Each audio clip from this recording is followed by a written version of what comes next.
ABN Maharashtra में आपका खैर मकदम। मैं हूं मुनीर आरिफ खान। नाजरीन, लोकसभा चुनाव सर पर है, जहां महाराष्ट्र की 48 सीटों में से ज़्यादा सीटें जीतने के लिए महाविकास आघाड़ी, महायुति और दीगर सियासी पार्टियां एड़ी चोटी का जोर लगाने के लिए मैदान में उतर चुके हैं। वहीं महाराष्ट्र की दूसरी सबसे बड़ी आबादी यानी मुसलमानों के वोटों पर सभी की राल टपक रही है। सभी पार्टियां ये जानती है कि मुस्लिम वोट जिधर जाएंगे उस पार्टी का सियासी सितारा जरूर चमकेगा। इसीलिए तमाम ही सियासी पार्टियां मुसलमानों के वोट हासिल करने के लिए तो तरह तरह के मंसूबे बना रही है, लेकिन आज़ादी के बाद से आज तक का सियासी पार्टियों का और इन सियासी नेताओं का, चाहे वो कोई भी सियासी पार्टी से ताल्लुक़ रखते हो, इनका मुसलमानों के अहम और बुनियादी मसाइल के ताल्लुक से कामों का अगर जायज़ा लिया जाए तो कोई भी पार्टी मुसलमानों के अहम और बुनियादी मसाइल को हल करने में आज तक कोई ख़ास दिलचस्पी नहीं दिखा पाई है।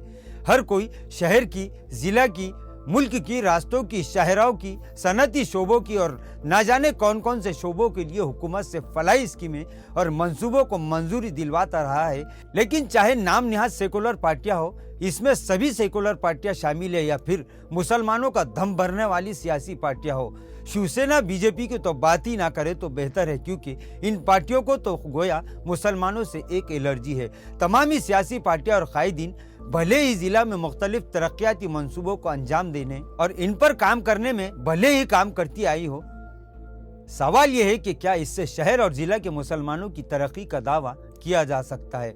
तो इसका जवाब है नहीं। बहरहाल बात को गलत एंगल से मत देखिए, क्योंकि अगर आपकी नज़र यकतरफा रहोगी तो फिर आपको ये सारी बातें तकलीफ दे महसूस होगी। सिर्फ दिल ही दिल में खुश होने से हकीकी खुशी हासिल नहीं होती। मुसलमानों के 1, 2, 20 नहीं बल्कि सैकड़ों मसाइल है। जो भी पार्टी औरंगाबाद जिला से पार्लियामेंट की दहलीज पर पहुंचना चाहती है, इसे अब बातों से ज्यादा अमली इकदाम पर जोर देना होगा। इन पार्टियों को अब दो टोक अल्फाज में इन सवालों का जवाब देना होगा कि मुसलमानों के तालीमी, समाजी, माशी और मिली व बुनियादी मसाइल के हल के लिए इन्होंने अब तक क्या किया, और अगर किया है तो फिर डर किस बात का। ये सारा कच्चा चिट्ठा आवाम के सामने लाकर इनसे फिर दोबारा वोट हासिल कीजिए।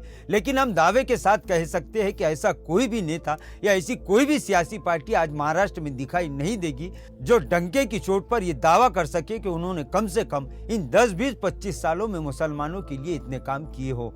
और अब इन पार्टियों और नेताओं को दो टोक ये चैलेंज कीजिए कि मुसलमानों के अहम, बुनियादी और तरक्याती मसाइल को जो तहरीरी तौर पर हल करने की जमानत देगा, चाहे फिर वो कोई भी सियासी पार्टी हो या कोई भी नेता क्यों ना हो, इसे मुस्लिम वोटों पर नजर रखनी चाहिए। सिर्फ समाज, मजहब, जात पात और जज्बाती नारे बहुत हो चुके।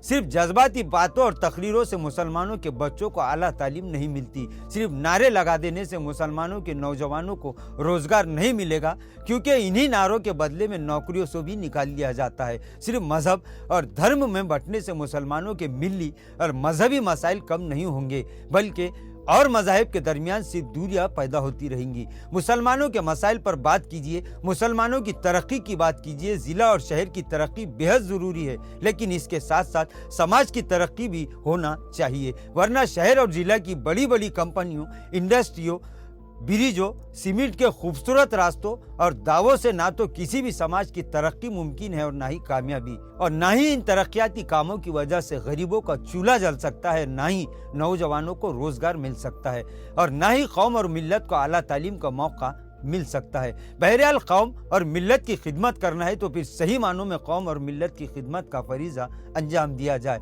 ये वक्त इंटरनेशनल लेवल के मामलों और मुद्दों पर बात करने का नहीं, बल्कि मकामी लोगों के, यानी फिर वो कोई भी समाज के लोग हो, इनके मसाइल पर बात होनी चाहिए। इनकी तरक्की का मंशूर सामने लाया जाना चाहिए, वरना आजकल तमामी सियासी पार्टियां और इनके नेता जो बातें, जो दावे, जो इल्ज़ाम तराशियाँ और जो ख्वाब दिखा रहे हैं, वो तो गुज़िश्ता कई दहाइयों से ये रिवायत चलती आ रही है। लेकिन इसका फायदा मुसलमानों को कितना हुआ और नुकसान कितना हुआ, ये सोचने और इसका जायजा लेने की जरूरत है।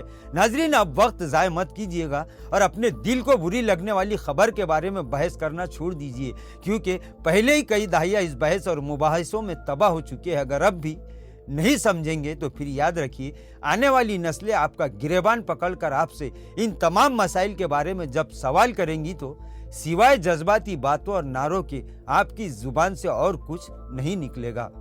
नाजरीन, आज के लिए बस इतना ही। कल फिर मुलाकात होगी कुछ नई खबरों के साथ। तब तक के लिए मैं मुनीर आरिफ खान आपसे इजाज़त चाहता हूँ। अल्लाह हाफिज़।